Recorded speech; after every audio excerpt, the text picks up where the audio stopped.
Hello everyone, I hope you're well.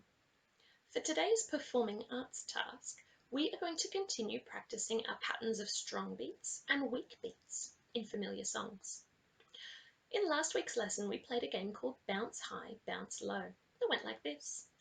Bounce high, bounce low, bounce the ball to Fido. We had a 2-beat clapping pattern. On one beat, we had to tap our knees, and on the second beat, we had to clap our hands. We went back and forth between that pattern. And last week we discovered that the knees pattern had a stronger feel to it. It had more weight, more emphasis, more oomph. And when we clapped our hands, it was a weaker beat. It didn't have as much strength to it, as much emphasis. We discovered that we had a pattern of strong, weak, strong, weak, strong, weak, strong, weak throughout the song. Can you please practice saying strong, weak, while I sing bounce high, bounce low? Let's get your pattern started first. Here you go. Strong, weak, strong, weak, strong, weak. Here I go.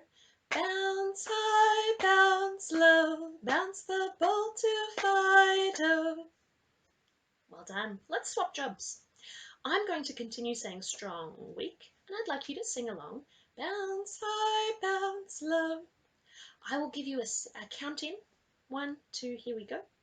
And then while you sing, I will say strong and weak. Here you go. Strong, weak, strong, weak, strong, weak, strong, weak. Well done, good teamwork. Now, let's take a look at the music for Bounce High, Bounce Low. I have the notes written out here on my stave. Bounce high, bounce low, bounce the ball to Fido. Musicians have a special way of grouping these patterns of strong and weak beats together.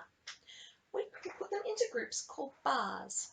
One bar equals one pattern of strong and weak.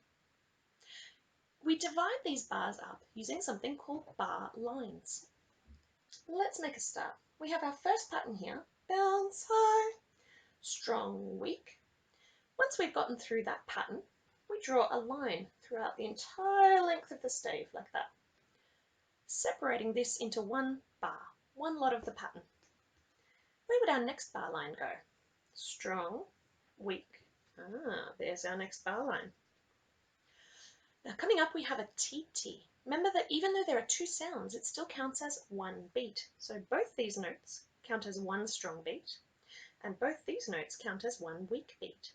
Therefore, our next bar line needs to happen here. And then strong, weak, we have gotten to the end of the song. At the end of the song, we do something a little bit special to show that we're finished. It's a bit like putting a full stop at the end of a sentence. We do a double bar line. Instead of one line, we do two of them, and we make the second line a little bit thicker. That is like our musical full stop to say, yep, we are now finished. Now, if we were to sing through this piece of music for the first time, imagine you were reading this brand new, you've never heard the song before, you would see a note, bounce, and then another note, high, and then you'd see a bar line. And so you'd realize, oh, hang on, there must be a pattern of strong and weak beats. How many strong beats? How many weak beats? Let's move on. There's one beat, there's another beat, and then, there's my next bar line. So it must be a pattern of 2 beats. Therefore, maybe this one is the strong one and maybe this one is the weak one. By the time we've gotten to there, that's the first time we've actually figured out the pattern. We're 3/4 of the way through the song by now. So that's going to be a little bit too late to have finally figured out all that information, isn't it? We'll only be able to put in the correct emphasis, the correct strong and weak beats, for the last bar of the song. Therefore, we need something at the start that will tell us how many beats are in that pattern. We always know that the first beat will be a strong beat, and therefore any other beats that come after it will be weak beats. In this case, there are how many beats in the pattern? One strong, one weak. There are 2 beats. Therefore, we put a time signature at the beginning. This tells us how many beats are in that bar. It needs to be the number 2, because there are 2 strong beats. And down the bottom, we put the number 4. 2/4 time, telling us that there are 2 crotchet beats, 2 tar beats in every bar. Now, let's take a look at what we have to do for today's seesaw activity.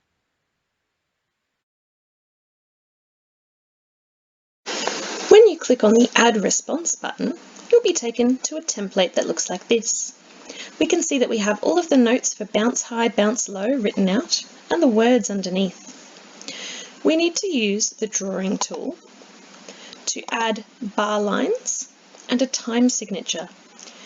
We know that there are 2 beats in the bar in this piece of music, a strong beat and a weak beat.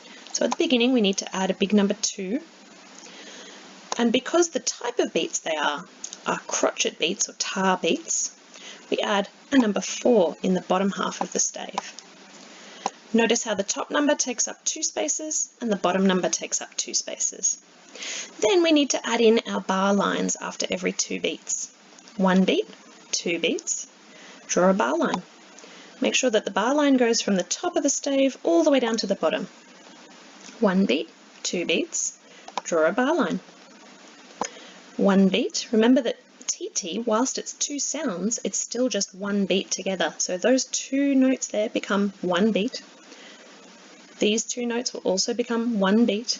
1 beat, 2 beats, draw a bar line.